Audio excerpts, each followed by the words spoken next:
Hello guys! Welcome back to our new vlog. Just got up. It's already... What time is it?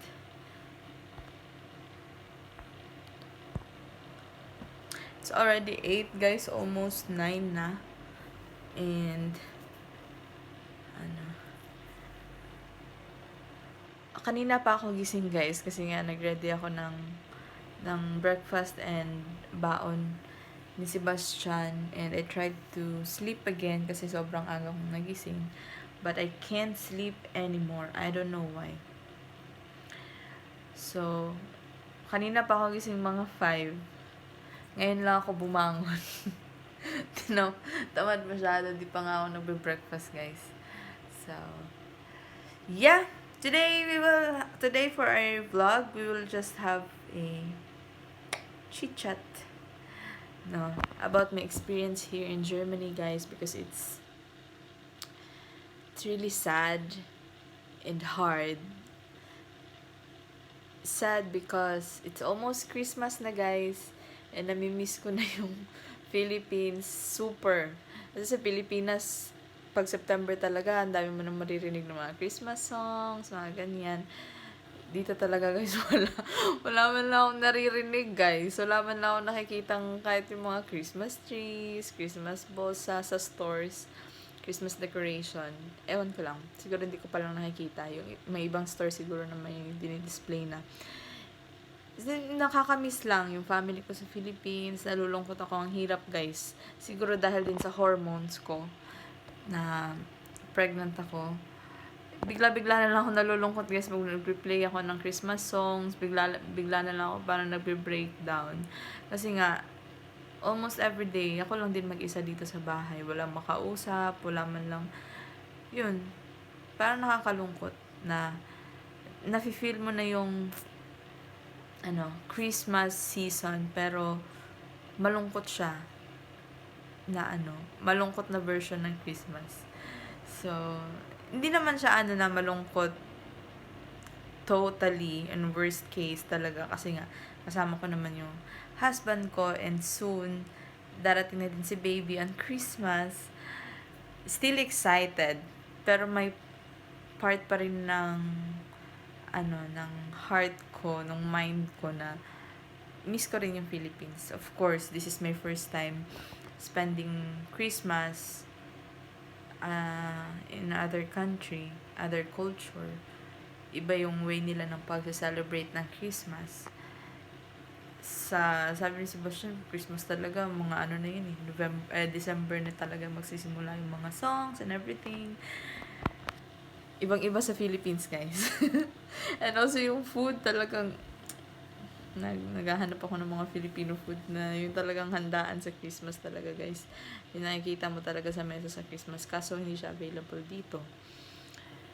So, yun, guys, magkakaroon tayo ng chikahan kasi nga sabi ko kanina, wala akong makausap dito sa bahay. So, kayo na lang yung chichika ko. Sa mga bagay-bagay, sa mga realization and everything. So, let's go. So, guys, first things first. Buksan muna natin yung bintana. Baka kasi akalain ng mga, kapitbahay natin, aswang tayo, di nagbubukas ng bintana.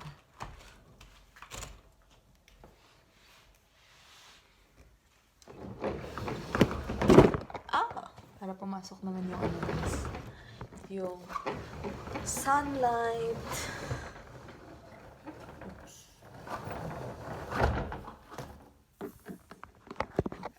Kasi, guys, summer pa rin dito, guys, pero pa-autumn na. Ay, sinasabi ni Sebastian sa akin, as much as possible, di ko daw bubuksan yung dito sa room, yung parang roll up niya. Ko-close ko lang daw siya, guys, kasi mas lalong umiinit dito sa loob. Ang init kasi talaga ngayon, guys, na summer. So, sabi niya, iwan ko na lang siya na naka-close. Tas mga hapon na siya o-open. Ang pangit naman, guys. Ako na nga lang mag-isa dito sa bahay. Tas ang dilim pa. So, binuksan ko siya ngayon. So, I will prepare my ano, ang tawag dun? Pre-breakfast. Okay, guys.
So guys, buksan ko rin din tong bintana sa living room. So here's, yan guys, sa labas. Maganda yung weather today. Thank you Lord for the wonderful day. For a very nice weather.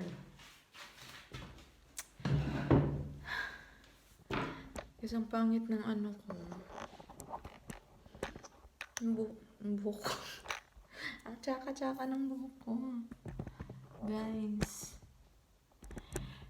Kasi, tawag nito, ang mahal kasi magpagupit ng buhok dito, guys. So, yung nangyari, yung dulo ng buhok ko, patay na siya. Si Sebastian yung pinagupit ko, guys, kaya naging ganito yung resulta. Yung binaliktad ko lang yung buhok ko, tas ginupit niya ng straight. So, ito yung naging resulta. Di na rin masama, guys. Ang mahal kasi dito, parang, pinakamura, 25 euro na ata. Gupit lang yan, guys, ha. 25 euro na siya. Pag babae. Pag lalaki naman, 14 euro. So, medyo lang siya. Yung 25, guys, 25 euro. Parang nangihinaya ako, iniisip ko.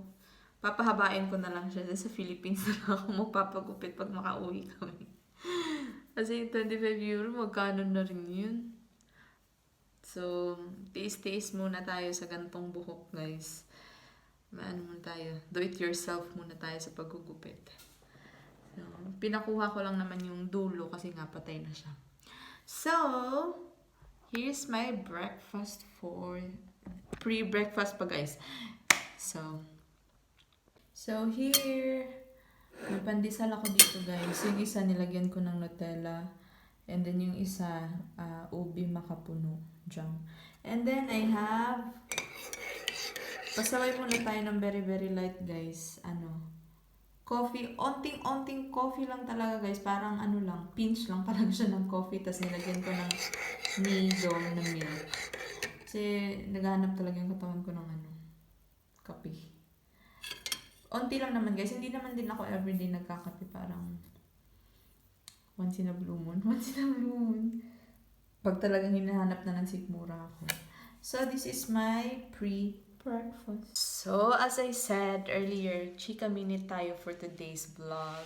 So, ba't ko ba ito tinatawag na pre-breakfast, guys? So, ganito kasi yan, guys. Nung first trimester ko, guys. So, sa mga hindi pa nakakalam, I'm in my third trimester. And, nung first trimester ko, guys, di talaga ako, parang sobrang takaw ko first month. Ang takaw kong kumain. Parang ang dami kong gusto. Hindi ko pa alam na buntis ako. And then, nung papunta na akong second trimester, guys, parang, 12 weeks ata yung nagsisimula yung nagsusuka, hindi, ayaw kong kumain. Kasi nga, pag kumakain ako, o pag may nakaamoy ako na weird na amoy para sa akin, nasusuka ako. Kaya hindi ako mahilig kumain. Ngayon naman na third trimester ko, guys, sobrang takaw ko. Sobrang halos oras-oras gutom ako. Gusto kong kumain. Kahit madaling araw nga, si Sebastian, gutom ka na naman, parang hindi pero nagsistruggle ako in the evening guys kasi nga nagugutom ako ng gabing-gabi na. Then gusto kong kumain kasi nga parang humihilab yung sikmura ko pag gutom ako, tapos binabaliwala ko na siya. So ang kain ako, yung struggle ko naman after kong kumain guys, pag hihiga ako, hindi ako makahinga. So nahihirapan ako matulog. So, yun yung problem ko ngayon na 3rd trimester na ako. So, here's my pre-breakfast. Kaya tinawag ko siyang pre-breakfast. Shout out to Ate Almira. Thank you sa pandesal. So, may sponsor. May pabaon si Ate Almira na pandesal sa akin from yesterday. So, yan. And let's eat our breakfast. Alam niyo ba guys, dito sa Germany, ang hirap ng buhay guys. Ang hirap talaga. Akala ko dati siguro sa Germany, kasi iisipin mo, ang laki ng, nila, currency ba yung tawag? Ang laki ng nila. Kasi nga, diba, euro. Pero ang hirap talaga ng dito guys. Yung mga nagsasabi na, tawag dito, AFAM, sagot sa kahirapan. Hindi yan totoo guys. Hindi talaga yan totoo. Kasi, real talk lang ha. Yung mga foreigner, yung mga foreigner na partners natin, husband natin, nag-aano din sila. Kumakayo din sila. Same lang din sa atin sa Pilipinas. Kumakayo din sila para kumita. Nagtatrabaho din sila. Nagsisikap din sila. Hindi yung talaga instant ka din na yung sinasabi nila instant millionaire pag may foreigner. No.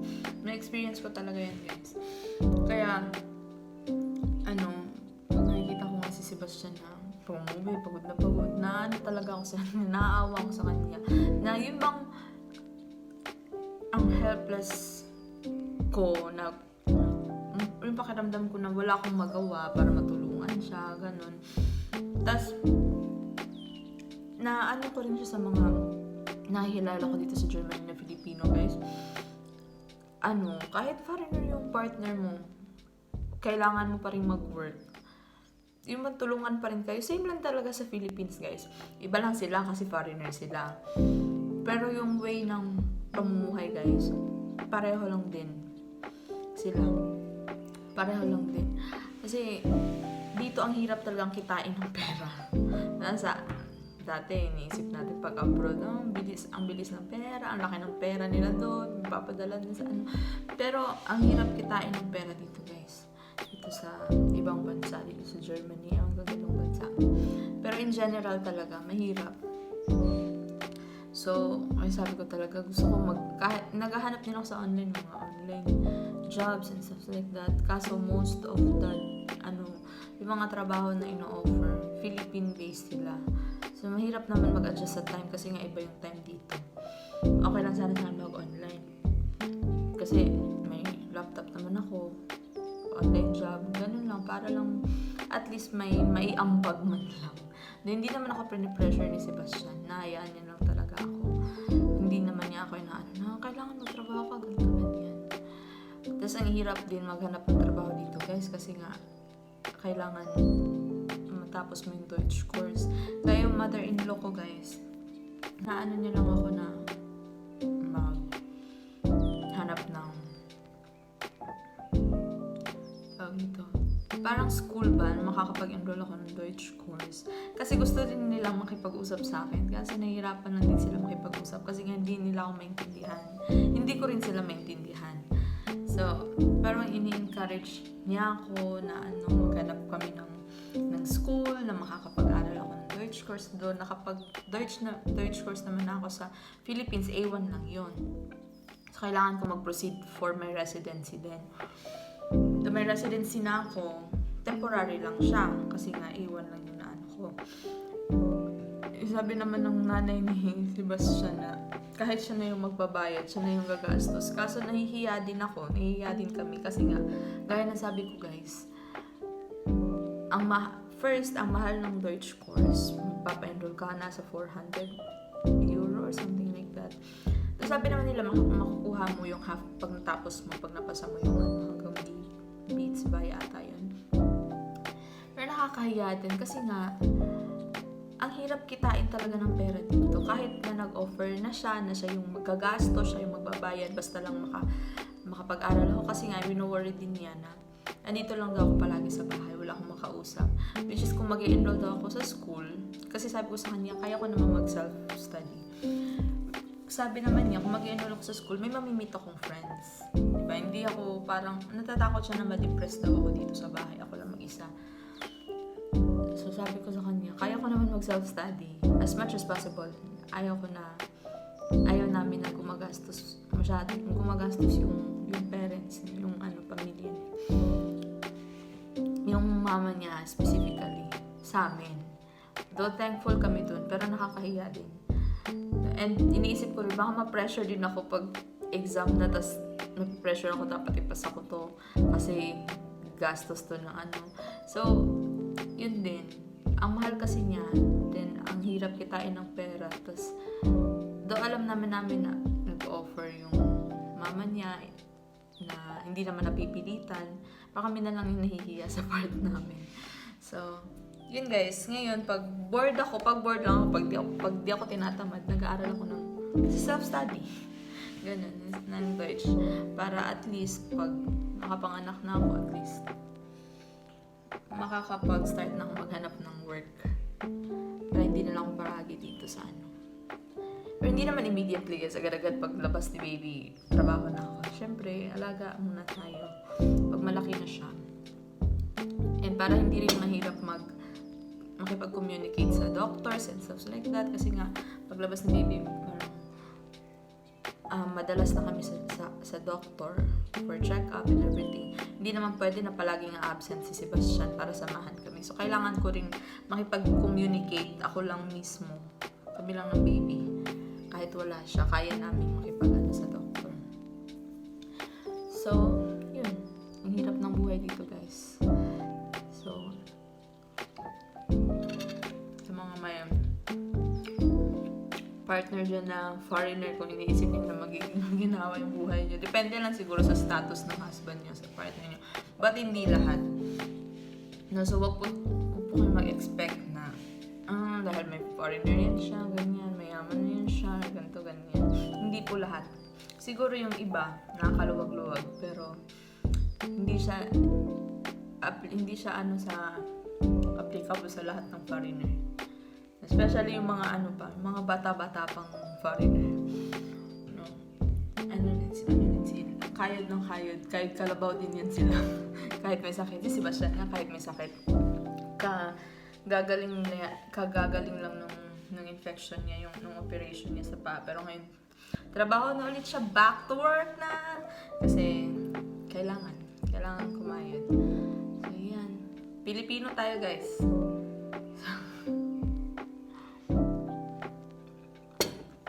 So, yun. Ang boring dito sa bahay, guys. Promise, ang boring. Nakakalungkot pa. Nagpe-play na lang ako minsan ng Christmas song. Tapos yun nga, bigla-bigla akong nagpe-breakdown. Lalo na pag, alam mo yung, nagpe-play ng Christmas songs, tapos bigla mo maalala yung mga nyo, paano ka nag-celebrate ng Christmas sa Philippines with your family, or nung bata ka, paano mo sinasalubong yung Christmas, ibang nangangaroling ka na mga October pa lang, sisimula ka ng mga ngaroling, ganito, ganyan. Yung ba nagpa-flashback yung mga ganong pakiramdam, yung mga ganong feeling, yung mga bata pa tayo na excited tayo sa Christmas, ganito, ganyan. Excited din naman kami na yung Christmas na darating kasi may pinakamagandang gift kaming matatanggap, which is si baby. But still, may part pa rin sa akin na di pa makamove on. Di pa makamove on sa Philippines. Dahil hindi ko naman kailangan mag-move on, pero ang hirap lang guys pag namimiss mo yung mga moments, mga ganyan, mga tao sa Philippines. Sa church, mga activities sa church. Ang daming activities sa church before pagpapunta ng Christmas. Ang daming events. Yun yung nami-miss ko. So, minsan ayaw ko na lang makinig ng Christmas song, pero minsan nami-miss ko rin talaga. Parang gusto ko ma-feel yung essence ng Christmas. Kaya nape-play ako ng Christmas song.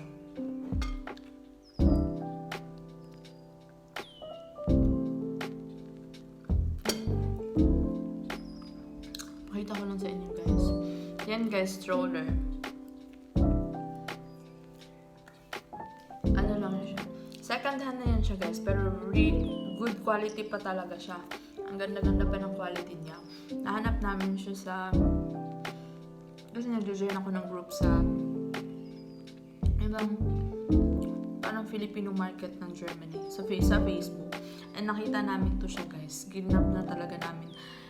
Nabili namin to siya. We're very proud. Ewan ko ba, ba't mas proud ako na sabihin ko magkano. Pag mura lang. Pero pag mahal parang hindi nakaka-proud na. Pag malaki yung binili mo. Ganyan lang ako kahit sa Philippines pa. Mas proud ako na damit ko. 10 pesos lang. Okay. Ang ganda niya tingnan. Ayan guys is only 10 euro. Binili namin siya second hand. 10 euro lang siya guys. As in, yung nagbenta pa na sa amin yan, ayun yung patanggapin talaga yung 10 euro. Sabi niya, kahit 5 euro na lang talaga. Ay sabi namin, hindi kasi 10 euro yung naagrihan namin sa group. Sa chat namin, namin dalawa. So, ba't natin i-change? Ayun, kasi pinink up namin yan siya sa Frankfurt, guys. So, kung ano yung naagrihan natin, yun na yun. Kasi, good condition pa naman siya, maganda pa naman siya, tapos yung material niya, ang ganda na yun talaga, guys. So, binigay talaga namin yung 10 euro. Kahit ewan ko, ba't nahihiya siyang tanggapin? Gusto niya 5 euro. Kaya sabi niya nga, kahit libre na lang kasi nga, dito guys, yung mga ganyan, yung stroller lang itself, parang aabot siya ng mga 300 euro. 300 euro, ganyan. Or 400. Maraming nagbebenta rin sa online na market na yan. Yung mga stroller, worth worth. Kalahati ng price talaga guys. 200 euro, 100. Kaya sobrang na talaga kami. Nakita namin siya sa Facebook. 10 euro. Nagdadalawang isip pa talaga ako. Sabi ko sa kanya, 10 euro talaga ma'am. Baka kulang lang ng isang zero. Baka 100 euro. And sabi niya, na 10 euro lang na talaga. Kasi, nagde-declutter kasi sila. Mostly talaga kasi ng mga tao dito guys is lang siya. Parang nagre-rent lang sila ng volume. And maliit lang talaga yung apartment. So, from time to time, nagdi-declutter talaga sila ng mga gamit. At kahit halos ipamigay na yung presyo guys, basta ma-dispose lang nila kasi nga, nagko-consume din siya ng space sa house. So, as much as possible, pag hindi na kailangan, inaano na talaga nila. Dinidispose na talaga nila yung gamit. Dito kasi guys, hindi ka rin basta-basta makakapagtapon ng gamit. Iwan mo lang sa tapon mo lang yung mga ganyang gamit guys. Yung iba nga, iniiwan nila sa labas ng bahay nila yung mga ganyan, mga cabinet. Tapos, hahayaan na nila na may kumuha. For free lang. Maglalagay naman sila sa signage. For free. Kung sino yung interesado, kukunin lang nila. Kasi, hindi ka talaga basta-basta makakapagtapon ng mga dito, iba. So, yun. We're very proud na bili namin siya ng 10 euro. Pabilisan talaga yung mine, guys. Buti na lang naabutan pa. Imagine, from 300 euro to 10 euro, binigay na lang sa amin 10 euro. So, ngayon, guys, yung hinahanap naman namin, bed ni baby, na hindi rin siya sobrang laki, hindi rin siya sobrang liit. Yung mga gamit niya until 1 year, yun yung hinahanap namin na kung meron lang affordable lang sa online group na sinasalihan ko ngayon. So, naghahanap-hanap pa rin kami. Meron din silang parang online shop, parang siyang Shopee guys, pero mga second hand na siya. eBay yung tawag nila. Doon nag-check din kami doon kung may mga products pa sila na So, yun guys. After yung kumain nito guys, kakain na naman ako ng rice.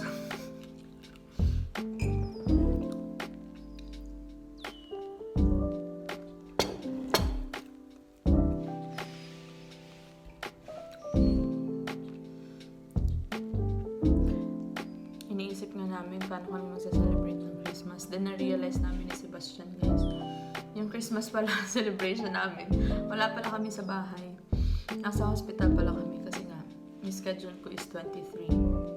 Hindi ko lang alam kung mag-change pa siya. December 23.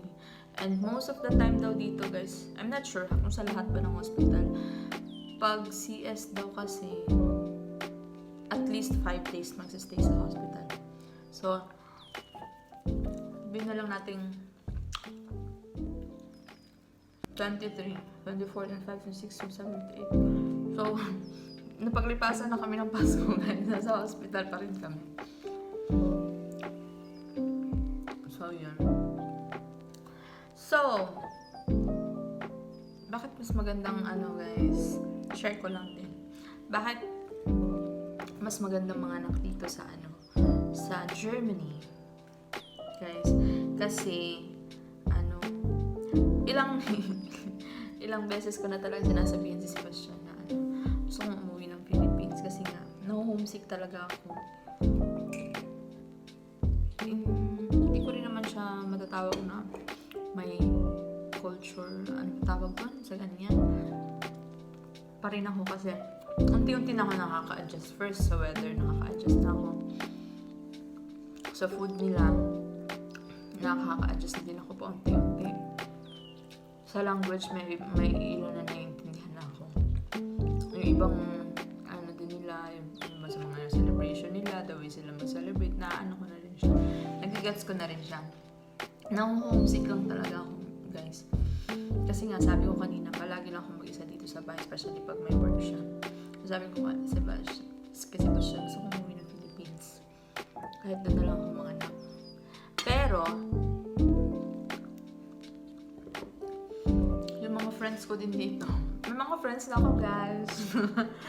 shout out sa JIL Darmstadt. Sila talaga yung nag-a-advise sa akin, wag, kasi nga dito, hindi mo naman masasabi na libre talaga yung hospitalization kasi binabayaran din naman nila yan yung health insurance. Pero pag on that time talaga na kailangan pumunta ng doktor, wala ka talagang ilalabas na pera. Covered talaga yan ng insurance. So, mas convenient dito kung mga anak. Especially sa akin CS kasi ako. Schedule for CS. Kung sa Philippines tayo, CS ang mahal. Naririnig ko na sabi CS ang mahal talaga ng bayad sa hospital. So, sabi nila, dito na lang. And then, after kasi ng birth, may matatanggap na support from the government, yung baby. And at the same time, yung parent. Kasi nga, yung dito, kapag kapanganak mo, normally dito, 1 year, 2 years, hindi sila nag-work. Kaya nakakatanggap din yung parent ng support from the government aside from the kindergeld. Kasi, yung kino-consider nila, isang parent lang yung nag-work. And yung mother stay at home para mag-alaga sa baby. So, sinusupport nila yung isang parent para at least hindi mahirapan yung working parent.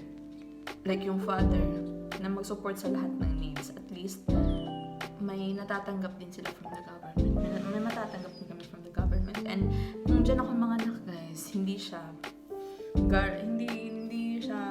sure na makukuha namin yung support na yan sa baby. And then, pagbabalik kami dito after kong mga anak, mahihirapan na ako. Kasi kukuha rin ako ng visa for the baby. Kailangan din niya ng visa. Kasi nga, hindi siya registered dito. Hindi siya citizen dito kasi dyan siya pinanganak sa Philippines. Yun yung kino-consider ko. Kaya sabi ko, sige. Dito na ako mga anak. Kasi para din sa future, di ba? Ang ganda din naman ng future ni baby pag dito ko nanganak. Parang sa hospital for the entire wala kang poproblemahin. Kahit hindi ka na magdala ng hospital bag mo. Okay na yun. Kasi nga provided lahat sa hospital. Provided nila yung damit ni baby for that 5 days. Kung 5 days ka magsistay. Provided nila yung diaper and milk if ever na wala kang breast milk. ipaprovide nila lahat yan. Yung kailangan mo nalang dalhin, at least yung going home outfit ni baby. Kaya hanggang ngayon, hindi pa ako naghahanda. On my way to 7 months na pala ako, guys. Parang napaka-convenient ng lahat dito, guys. Lahat ng needs, especially sa panganganak. Kaya, mas better talaga na option na dito sa Germany ng mga anak. Kung sa mga nagbabalak dyan na bumalik ng Philippines dahil na homesick, then buntis pa. Normal lang talaga ma-homesick, guys. Siguro dahil din sa hormones. Kasi nga buntis. Pero, tiis, guys. Kasi worth it naman.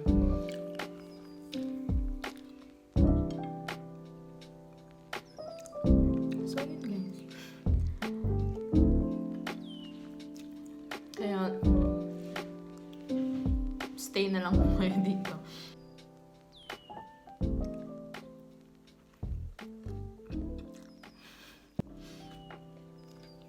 Ang dugot kumain. And especially, guys, yung mga gamot dito. Like, every time pupunta kami Frauenarzt, kasi ako may neurologist, Frauenarzt, house arts, mga ganun. Manibigay sila ng reseta, covered na din siya ng insurance. Hindi na siya kailangan. Kasi ako, nagtitake ulit ako ng maintenance ko sa sakit ko. But, nababayaran lang talaga namin, guys, 5 euro. Ewan ko para sa inyo 5 euro. Pero all in all, free lang talaga, covered lang talaga ng insurance yung gamot ko na binibili. So, napaka-ano talaga dito, guys. Kaso nga lang, yung ano lang talaga yung mahirap dito. Pag-earn ng money, tas yung apartment pa. Mahal kasi ng mga apartment dito, guys. And then yung food, yung mga pricey talaga siya. So, yun. Yun lang, guys. Malapit na akong matapos kumain. Yun lang muna sa ating mga chika. And next, on our next vlog, guys, sasagutin ko yung ibang questions sa mga vlogs namin na hindi namin nasasagot regarding my Goethe exam. Ano pa ba? Yung pagkuha ko ng requirements ko sa PSA, yung CS form, tawag dun. And then yung sa visa processing ko. I will answer it on our next vlog, guys. So stay tuned and see you on our next vlog. Bye-bye!